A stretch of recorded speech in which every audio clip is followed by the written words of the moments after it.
ప్రార్థనలో 125 సంవత్సరాలలో ఉన్న యూదుల్ని నేను నశిస్తాను. సాక్రిఫైస్. సరే నేను ముగిస్తాను. ఆమె ఇంకా తెగించేసిందంటే నా ఆరోగ్యం పోయినా పర్వాలేదు, నన్ను రాజు చచ్చిపోయినా పర్వాలేదు, నేను వెళ్తాను, ఇన్ఫర్మేషన్ ఇస్తాను. నేను చూసాను నా తెగింపు, ప్రేమలో ఆ తెగింపు, ఆ త్యాగం, ఆ వేదన.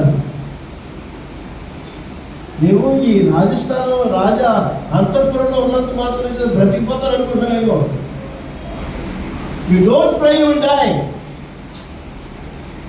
కంఫర్ట్ జోన్లో ఉన్నాం మన అందరం కూడా, very comfortable people we are. But you don't pray, you will die.